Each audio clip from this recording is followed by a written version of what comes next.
राजू और हीना दोनों बहुत ही ज्यादा गरीब थे। उनको ना कोई काम दे रहा था और ना ही उनके पास कोई काम था। फिर हीना बोलती है। अरे सुनो जी, कब तक ऐसे बैठे रहोगे? अब तो हम खाना भी नहीं खा सकते। सब कुछ खत्म हो गया है। अगर हमें कोई काम नहीं मिला तो हम मर जाएंगे। अरे हीना, ऐसा क्यों बोल रही है? शुभ शुभ बोल। हमें जरूर कोई काम मिलेगा। तो चिंता मत कर, मैं अभी अपने पास वाले होटल पर पूछ कर आता हूँ। शायद कोई काम मिल जाए। और फिर राजू आ जाता है अपने पास वाले छोटी सी होटल पर। और फिर राजू बोलता है। अरे सेठ जी, यहाँ मुझे कोई काम मिलेगा, चाहे बड़ा हो या छोटा। मैं कुछ भी काम करने को तैयार हूँ। कुछ काम हो तो बताओ सेठ जी। अरे अभी तो मेरे इस छोटे से होटल पर कोई भी काम नहीं है। और अगर तुम कल आते तो शायद तुमको कोई काम मिल जाता, क्योंकि मैंने कल ही एक को काम पर रखा है। अच्छा सेठ जी, ठीक है, मैं चलता हूँ। अगर आपकी नज़र में कोई काम हो तो बता देना। ठीक है सेठ जी, मैं चलता हूँ। हाँ हाँ बिल्कुल, मैं तुम्हें बता दूंगा।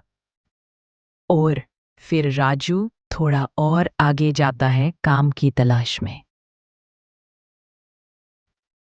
और फिर राजू थोड़ा और आगे आता है काम की तलाश में। और राजू को एक छोटी सी दुकान दिखती है। और राजू उस दुकान पर जाता है और बोलता है। अरे सेठ जी, यहाँ पर कोई छोटा मोटा काम मिलेगा? मैं कोई भी काम करने को तैयार हूँ। कुछ काम हो तो बताओ सेठ जी। अरे अभी तो मेरे इस दुकान में कोई भी काम नहीं है, और मेरी ये दुकान ज्यादा भी नहीं चलती है। दिन में जितने पैसे आते हैं उनमें ही काम चलाता हूँ। अच्छा ठीक है सेठ जी, मैं चलता हूँ। और अगर आपकी नज़र में कोई छोटा मोटा काम हो तो बता देना। ठीक है सेठ जी, मैं चलता हूँ। हाँ हाँ जरूर, मैं तुम्हें बता दूंगा कोई भी काम होगा तो। और फिर राजू निकल पड़ता है अपने घर की ओर। राजू बहुत ही ज्यादा दुखी था क्योंकि राजू को कोई भी काम नहीं मिला। और राजू अपना सर झुकाते हुए अपने घर की ओर जाता है क्योंकि राजू चाहता था कि उसे कोई छोटा मोटा काम मिल जाए। लेकिन राजू को कोई भी काम नहीं मिला। और राजू मन ही मन बहुत दुखी होकर अपने घर जा रहा था। और राजू की जिंदगी में ऐसा लग रहा था जैसे राजू की जिंदगी में कोई काली छाया आ गई हो।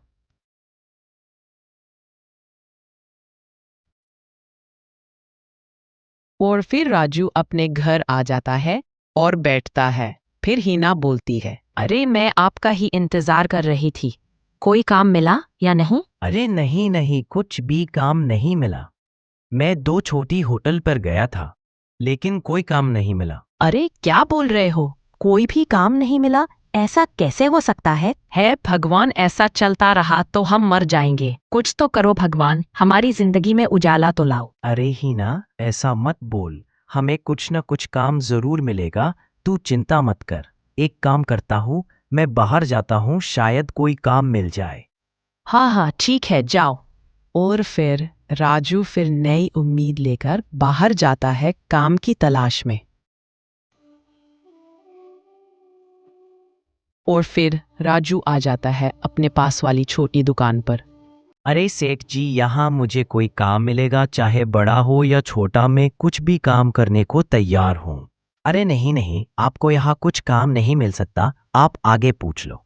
ठीक है सेठ जी। और फिर राजू को यहाँ भी कोई काम नहीं मिलता। और राजू अपने घर की ओर निकल जाता है। और फिर राजू अपने घर आ जाता है और हीना को बोलता है। अरे हीना, उठ जा। अरे आप आ गए, कोई काम मिला या नहीं? अरे नहीं हीना, कोई काम नहीं मिला। अब तो लगता है हम दोनों को ही कुछ ना कुछ करना पड़ेगा। हाँ हाँ, मेरे पास एक आइडिया है। अपने पास जो बचे कूचे गहने हैं उनको बेच देते हैं, और फिर जो पैसे आएंगे उनसे एक छोटी होटल खोल देंगे।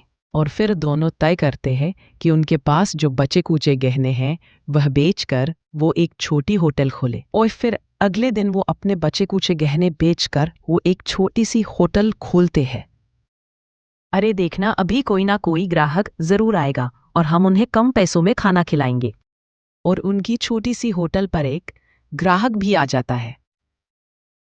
अरे बेटा, मुझे यहाँ खाना मिलेगा और वो भी कम पैसों में। हाँ हाँ काका जी, बिल्कुल आपको कम पैसों में खाना मिलेगा। आइए बैठिए। और फिर काका जी बैठते हैं और फिर राजू काका जी के लिए खाना परोसता है।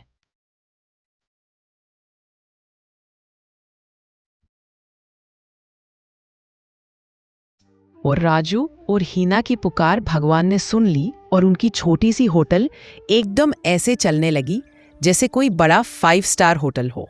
वहां ग्राहक नहीं रुक रहे थे, वहां ग्राहक आते ही जा रहे थे, क्योंकि खाने का स्वाद एकदम बढ़िया था। इसलिए उनकी होटल अच्छे से चलने लगी और दोनों अच्छे से रहने लगे। अगर आप चैनल पर नए हो तो अभी सब्सक्राइब करो, क्योंकि ऐसी कहानी आपको हमारे चैनल पर और देखने को मिलेगी।